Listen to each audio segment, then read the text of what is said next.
নমস্কার, রায়বাড়ি রান্না চ্যানেলে সকলকে স্বাগত। আজকের রেসিপি কামরাঙ্গা জুস। এখানে আমি 3টে কামরাঙ্গা দিয়ে জুস বানাবো।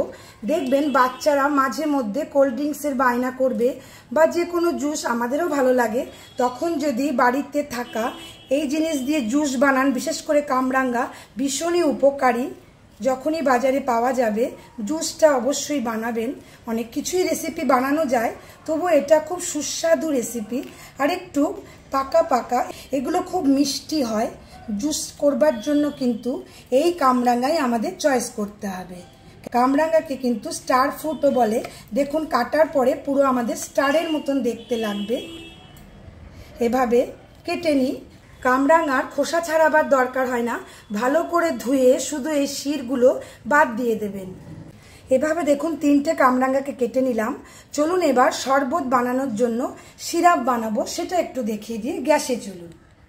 ছোট গ্লাসে 2 গ্লাস বানাবো, সেজন্য 2 চামচ চিনি নিলাম ছোট চামচের, আর খুব সামান্য একটু জল দেব।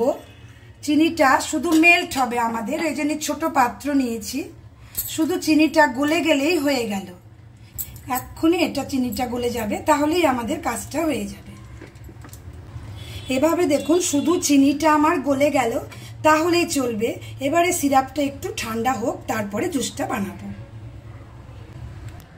কামরাঙ্গাগুলো এবারে আমি মিক্সি জারে ভরে দিচ্ছি।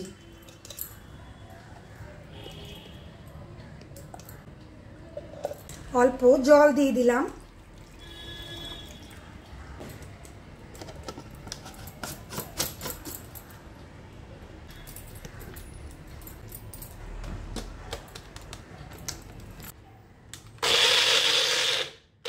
খুব ভালো করে চালিয়ে নেবেন যেন একদম মিহি হয়ে যায় আমাদের। ব্যাস, আমার হয়ে গেছে। এবারে জুসটাকে আমি একটা ছাকনার মধ্যে দিয়ে নিই।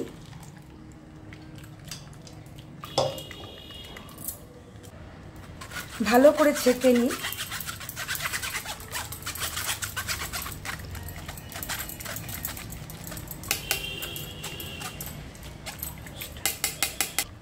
এতটা আমার জুস বেরোলো। এবারে আমি একটা জারের ভেতর দিয়ে দেব। এটা আপনারা কোনো বাটিতে বা জগের মধ্যেও করে নিতে পারবেন। বরফ দিয়ে দেব। চিনির সিরাপটা যে বানালাম দেখুন, এটা এখন ঠান্ডা হয়ে গেছে আমার, এটাও দিয়ে দেব। বিট নুন দিয়ে দেব, এটা স্বাদ মতন দেবেন।